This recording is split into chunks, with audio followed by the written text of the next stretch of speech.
تھا اور یہ میرا بھی صبر ہے، حالانکہ بات تھوڑی ہو لیکن اس میں پائیداری ہو تو وہ مفید ثابت ہوتی ہے۔ بے مقصد بات کتنی بھی دیر کرتے رہیں۔ آپ کی ساری باتیں مجھے بہت اچھی لگ رہی ہیں، لیکن بس یہ مجبوری ہے۔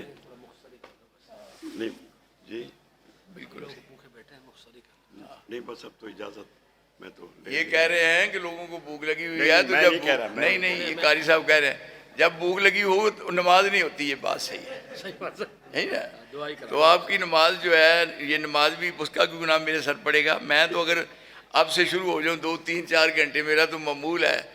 جہاں ہمارے پنجاب میں گفتگو کرتے ہیں، پروگرام ہوتے ہیں، ہر جگہ پہ بیٹھ کر کرتے ہیں خطبہ، واعظین جو ہیں پروگرام کرتے ہیں بیٹھ کر، میں اکیلا ہی ہوں کہ جو میں کھڑے ہو کر کرتا ہوں تو وہ مجھے پوچھتے ہیں، پھر کہیں کہ آپ کیا کھاتے ہیں؟ میں نے کہا میں آپ کو کھاتا ہوں۔ اس وجہ سے یہ میری صحت صحیح ہے، آپ جائیں جا۔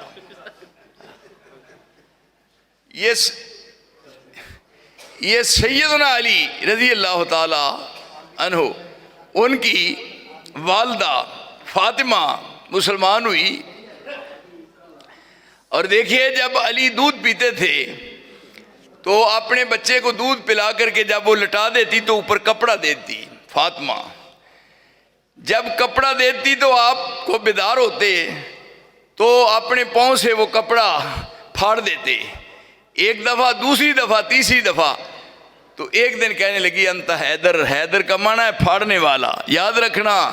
کوئی کہے کہ حیدر میں مانتا ہوں، حیدر ماں نے کہا، علی کی والدہ کی زبان سے حیدر کا لفظ نکلا، اور جب دیکھا اس نے کہ کپڑا پھٹ گیا ہے تو کہنے لگی انت حیدر بیٹا، میں جو کپڑا تجھ پہ دیتی ہوں پھاڑ دیتا ہے۔ اس کو کیا پتا تھا کہ دودھ پینے کے ایام ہیں تو یہ کپڑے کو پھاڑتا ہے، بڑا ہو کر یہ کفر کا سینہ پھاڑ دے گا۔ یہ علی کا مقام ہے۔ تو آپس میں ان کی رشتہ داریاں ہیں، ان کی قرابت داری ہے، اور یہ ایک دوسرے کے گلے کا ہار ہے۔ باپ پوری زندگی زور لگایا، ساتھ ہیں، اپنا کان ان کے منہ کے قریب کر کے کہا، اے امی قل لا الہ الا اللہ کلمتاً احاج بہا لک عند اللہ۔ ایک دفعہ پڑھ لو اور میں یہ سن کر کے اللہ کی عدالت میں پیش ہو کر اگر اللہ سے جھگڑنا پڑا تو میں جھگڑ کر بھی معافی لے دوں گا، لیکن ابو طالب نہیں مانا۔ پھر رسول نے کیا فرمایا؟ چچا کے دامن شفقت کو جب ہٹتا ہوا پایا، چچا کے دامن شفقت کو جب ہٹتا ہوا پایا تو ہو کے آپ دیدہ ہادیے برحق نے فرمایا، جفا و جور کی آندھی چلے طوفان آ جائیں، مٹانے کو میرے شداد اور حامان آ جائیں، میرے ہاتھوں پہ لا کر چاند سورج بھی اگر رکھ دیں، میرے پاؤں کے تلے روئے زمین کا مال و زر رکھ دیں، خدا کے حکم سے میں باز ہرگز رہ نہیں سکتا، خدا کے حکم سے میں باز ہرگز رہ نہیں سکتا، یہ بت جھوٹے ہیں میں جھوٹوں کو سچا کہہ نہیں سکتا۔ لیکن والدہ سیدنا علی کی مسلمان ہوئی، اور پھر مقام مرتبہ اتنا ملا ہے کہ رسول نے اپنا قمیض اتارا اور کفن کے نیچے سے کہا ان کو پہنا دو۔ اور پھر ایک عجیب بات آج تک آپ نے نہ سنی ہوگی، رسول اللہ نے جنازہ پڑھایا، ان کے بارے میں بات کرتے ہو ہم سے، یہ خانوادہ نبوت ہے، آپ کو کیا حق پہنچتا ہے؟ آپ کا ان کے ساتھ کیا تعلق ہے؟ دیکھیے کلمہ آپ کا جدا ہے، اور جب اذان شروع ہوئی وہ اتنی لمبی اذان ہے، وہ ختم ہونے کا نام نہیں لیتی۔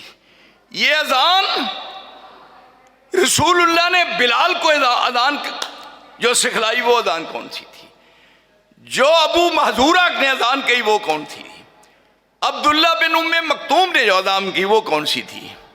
لا الہ الا اللہ سے ختم ہو کر، اللہ اکبر سے ختم ہو کر لا الہ الا اللہ تک جا کر ختم ہوتی ہے۔ ابتدا ہوئی لا الہ سے اور اللہ اکبر، اذان جدا۔ پھر وضو کیسے کرتے ہیں؟ وضو اوپر سے نیچے کو آتے ہیں۔ وضو پہلے کرنا ہے ہم نے ہاتھ دھوئے، کرول کی ہے، منہ دھویا، یہ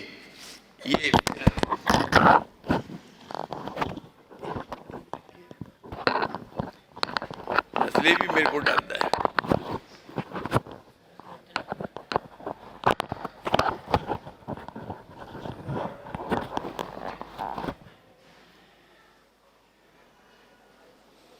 کلمہ جدا، اذان جدا، وضو جدا، اور پھر قرآن مجید کتنے پارے؟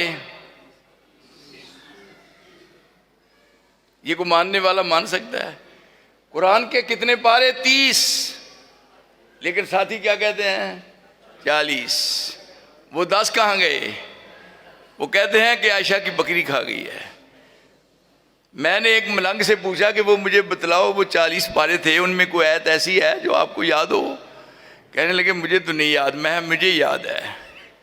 کہنے لگے وہ آپ کو کیسے یاد ہے؟ میں نے کہا میں وہ دیکھی تھی.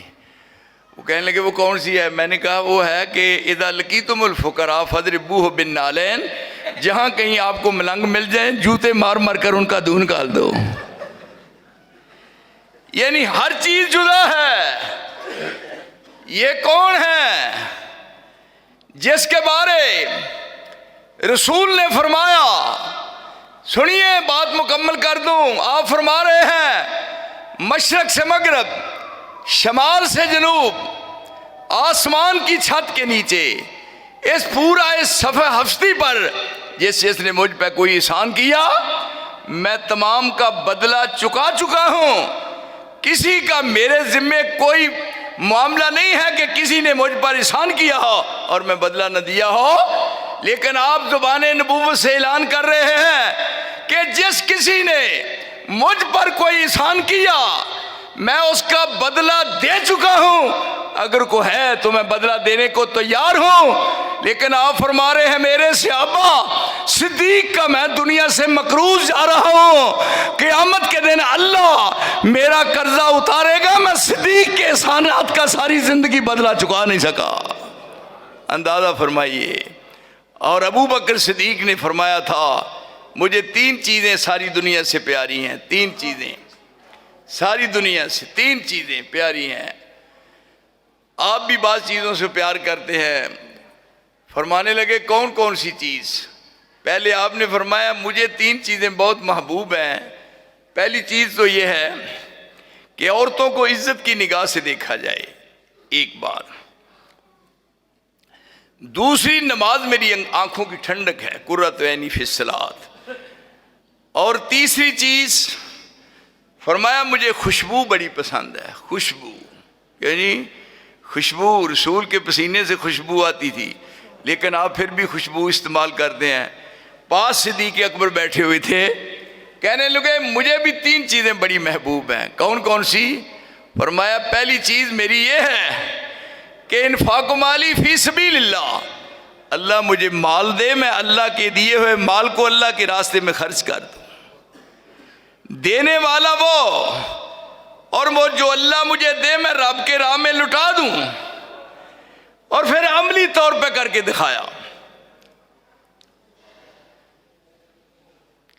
عملی طور پہ مال آیا اور کس انداز سے دیا؟ غور فرمائے. ادھر سے مال آیا، ادھر سے آیا، مال لٹا دیا، کوئی چیز نہیں رہی. اور جب گھر گئے تو گھر کی 4 دیواری میں کوئی چیز نہیں. حاجی صاحب ایک سائل دروازے پہ آیا. انہوں نے کہا کہ اب اس سائل کو خالی کیسے بھیجیں، واپس کیسے کریں سائل کو؟ ایک پرانا کمبل تھا پڑا ہوا، اس کمبل کو اتارا اور اس کے 2 حصے کیے. آدھا باندھ لیا چادر کی طرح اور آدھا اوپر لے لیا. اور وہ جو کپڑے تھے وہ کپڑے اتار کر کے سائل کو دے دیے. اندازہ فرمائیں یہ کنز العمال کی روایت ہے. جبریل امین رسول اللہ کے پاس پیغام بشارت لے کر آیا. جبریل عرض کرتے ہیں مجھے رب ذوالجلال نے آپ کی خدمت میں بھیجا ہے کہ جا کر ابو بکر کی سخاوت کرنے کی مبارک دے کر آؤ.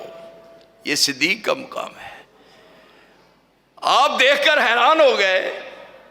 فرمانے لگے جبریل جب بھی تو میرے پاس آتا ہے بڑا زرق برق لباس ہوتا ہے، جب جبریل آتا ہے خوبصورت بن کر آتا ہے، اور رب العالمین فرماتے ہیں میرے نبی کے پاس وحی الہی لے کر جائے تو دروازے پہ کھڑے ہو کر اجازت مانگنا، اجازت ملے تو پھر اندر جانا، ورنہ اجازت کے بغیر اندر نہیں جا سکتے۔ اور اگر آپ سوئے ہوئے ہیں تو جبریل قرآن لے کر بھی جاؤ، پاس بیٹھے رہو، میرے رسول کو نہیں بلانا، خود بیدار ہوں تو پھر وحی الہی پڑھ کے سنانا۔ ایسا نہ ہو آپ سوئے ہوئے ہوں اور اب آپ آواز دیں، میں نہیں چاہتا کہ میرے رسول کی نیند خراب ہو جائے۔ لیکن یہ کیا معاملہ ہے؟ آج دیکھیے کراچی میں بسنے والوں، یہ جو لکھا ہوا ہے شان ابو بکر صدیق، کیا مقام ہے صدیق اکبر کا کہ جس کے بارے میں آپ فرما رہے ہیں کہ میں صدیق کا مکروز جا رہا ہوں۔ یہ وہی ہے جب غار حرا میں لیٹے ہوئے تھے رسول اللہ، اور صدیق کی گود میں رسول کا سر تھا۔ آپ فرماتے ہیں ابو بکر مجھے جعفر طیار کی کشتی جو حبشے کی طرف جا رہی ہے، حبشے کی طرف، مکہ سے حبشہ کی طرف جا رہے ہیں، سمندر میں کھڑی ہے، تو میں یہاں سے دیکھ رہا ہوں۔ تو صدیق اکبر کہنے لگے مجھے بھی دکھاؤ ذرا، دیکھیے آپ نے ایسے کیا، ایسے اذ ہما فی الغار اذ یقول لصاحبہ لا تحزن ان اللہ معنا۔ اوپر سے جب وہ نظر آئے تو کہنے لگے کہ اگر انہوں نے نیچے کی طرف دیکھا تو ہم بیٹھے ہوئے نظر آ جائیں گے۔ فرمایا نہ ابو بکر، ایک تو ہے، دوسرا میں ہوں، اور تیسرا ہمارا رب ہمارے ساتھ ہے۔ کہنے لگے وہ جو حبشے کی طرف جا رہی ہے کشتی جعفر طیار کی، وہ سمندر میں جا رہی ہے، اور میں یہاں غار میں لیٹا ہوا، سر تیری گود میں رکھا ہوا، اور مجھے نظر آ رہی ہے وہ کشتی، اور مدینے والے باہر مدینہ سے نکل کر کے انتظار کر رہے ہیں کہ مصطفیٰ تشریف لا رہے ہیں۔ ابو بکر نے کہا مجھے بھی دکھلائیے، تو رسول اللہ نے اپنا ہاتھ مبارک صدیق اکبر کے چہرے پہ لگایا، تو جب چہرے پہ ہاتھ پھرا تو صدیق اکبر فرمانے لگے جیسے آپ کو نظر آ رہا ہے مجھے غار میں بیٹھے ہوئے مدینہ نظر آ رہا ہے، اور ادھر حبشے کی طرف جاتی ہوئی کشتی جعفر طیار کی نظر آ رہی ہے۔ یہ صدیق اکبر کا مقام ہے۔ تو کہنے لگے جبریل امین کہ صرف مجھے دیکھ کر آپ پریشان ہوئے ہیں کہ یہ لباس کیسا ہے؟ جب صدیق اکبر نے گھر کا اثاثہ، سارا گھر کا اثاثہ لٹا دیا اور گھر کی چار دیواری میں کوئی چیز نہیں رہنے دی، تو ساروی صاحب اندازہ فرمائے جبریل کہنے لگا واہ صدیق تیرا کیا کہنا۔ یہ وہ ہے کیا نام، وہ جو میں نے بتایا تھا کہ جو مٹی گلاب کے جس کو پھول لگے ہوئے تھے اس بوٹے کو، اس کے نیچے مٹی تھی، مٹی پکڑی ہے شیخ سعدی نے، تو شیخ سعدی اس مٹی کو پوچھتا ہے کہ مٹی بہن تیری جو خوشبو کا دی آ رہی ہے، گلے خوشبو از حمام رودے رسید از دستے محبوب بدستم بدو گفتم کے مشکی یا بیری کہ از بوئے دل آویزے تو مستم بگفتہ من گلے نہ چیز بودم ولیکن مدتے باگل نشستم جمال ہم نشی در من اثر کرد وگرنہ من ہم آخاکم کے حسم۔ وہ مٹی کہنے لگی کہ میں سادی مٹی ہوں لیکن مجھ پر وہ گلاب کے پھول کرتے رہے ہیں، تو ان کی تاثیر جو خوشبو کی تھی وہ میرے اندر سرایت کر گئی ہے۔ اندازہ فرمائیں جب رہبر صحیح ہوتا ہے، نیکاں دے لڑ لگیاں میری چوڑی پھل پے تے بریاں دے لڑ لگیاں میرے اگلے بھی ڈل گئے۔ کہتے ہیں صحبت سالے ترا سالے کند تے صحبت تالے ترا تالے کند۔ کیوں جی یہ ساروی صاحب جڑا کچا ہوندا ہے لسن، کچا پیاز کھا کے مسجد چاؤن دی اجازت ہے؟ کچا پیاز کیوں جی حاجی ریاض صاحب، کچا پیاز کھا کے مسواک جب تک نہ کرے منہ چو بدبو نہ جائے مسجد میں آن دی اجازت نہیں. تے اوہی کچا پیاز جدوں انہوں دوستی ملتی ہے دیسی گھیو دی کیوں جی جب دیسی گھیو میں پھر پہنچتا ہے کیوں جی تے پھر آواز آتی ہے شوں شوں دی اللہ جانتا ہے. پھر گلی چوں دی لنگ تے مولوی بھی سم کے مار دینے پہ پتہ نہیں کہا تڑکا لگن دیا یعنی یہ ہے دوستی اور یہ ہے دوستی. آپ دور نہ جائیں. دیکھیے یہ تل کے دانے ان کو تل کہتے ہیں, تل کے دانے تل کہتے ہیں, لیکن جب تل کے دانوں کے ساتھ چنبیلی کے پھول لگے تو کچھ دنوں کے بعد ان کو تل نہیں بولتے بلکہ جب ان کا رنگ چڑھا تو اس کو چنبیلی کا تیل کہتے ہیں.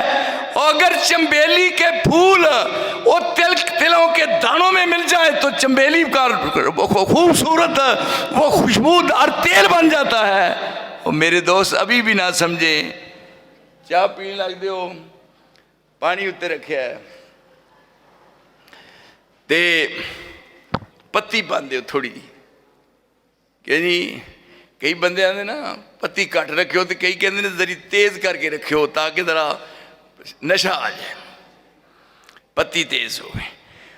ہوں وہ پتی جب چند منٹ پانی میں ملی تو اس نے پانی کا رنگ بگاڑ دیا کہ سنوار دیا. اس پتی نے رنگ چڑھایا پانی کو. اور آپ کہتے ہیں کہ تین رہ گئے باقی سب بدل گئے. اللہ میری توبہ محمد رسول اللہ. سنیے ذرا ایمان تازہ ہو جائے.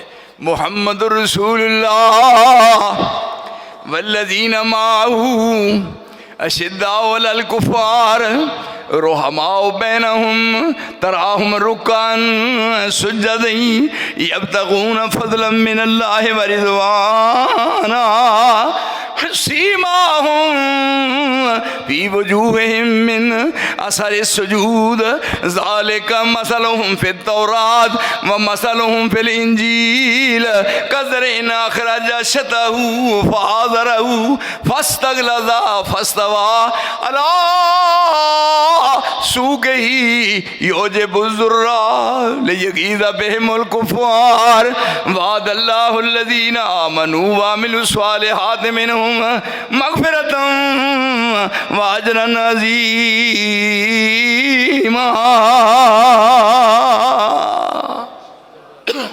ایک ہویا بات مکمل کر دیا. میر کتوں دا جی ہویا, ایک میر ہویا گجرات دا ایک میر ہویا کہندا تجلا چہریاں دے فگ سے لودا. یہ جماعت ہے شہبادی. تجلا چہریاں دے فگ سے لودا تے جلوہ نور سیما ہم وجودا اجالا لا الہ الا ہودا تے شولا برکاؤ دے وسجدودا. زبان تے ذکر شیری فقراؤ دا وظیفہ فذکرو تے وشکرو دا. ہتھاں وچ فیض حتی تنفقو دا تے جسم وچ زور پریائی جاہدو دا. اکھاں وچ نیر پھل یبکو دی جودا تے بھروسہ ایک لات دا تک نہ دودا. یہ وہ جماعت ہے. آپ کہتے ہیں کہ تین رہ گئے باقی سارے بدل گئے. کیوں جناب؟ مولانا محمد شریف ہزاروی صاحب اللہ تعالیٰ سے تو حفیظ نال تہاڈی زندگی لمبی کرے. جدوں مکہ فتح ہویا کنا سن نال ساتھی؟ تین. جدن مکہ فتح ہویا کنے؟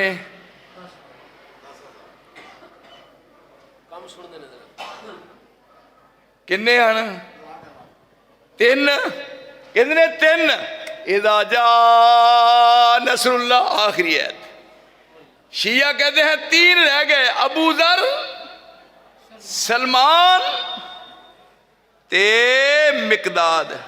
کیوں جی ہن نبی دی 23 سالاں دی کمائی ہوے 23 سالاں دی تے بندے رہ جان 3 اوئے بے وقوف ہوئے نبی دے پلے کی رہندا اوئے نلائکو نج جم دے اوئے نلائکو چوڑو اوئے نہ ہی جم دے اوئے اوئے اے دے نالوں بہتر سی نہ ہی جم دے تہاڈی ماں اتری نہ ہی جم دی 3 کہندے میں 3 رہ گئے 3 تے نبی 23 سال محنت کیتی تے بندے رہ گئے 3 رب کریم فرماتے ہیں اذا جاء نصر اللہ والفتح ورأیت الناس يدخلون فی دین اللہ افواجا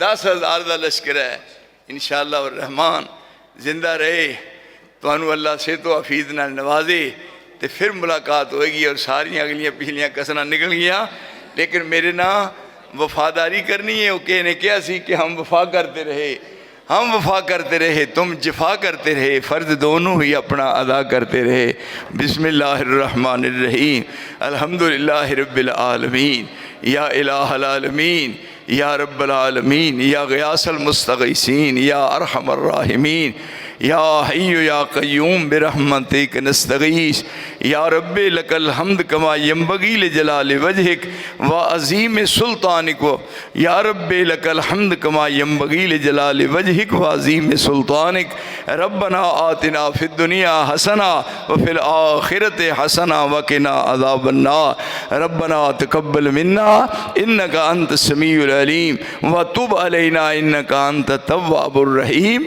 وصلی اللہ علی النبی وآلہ وصحابہ اجمعین برحمتک یا ارحم الراحمین.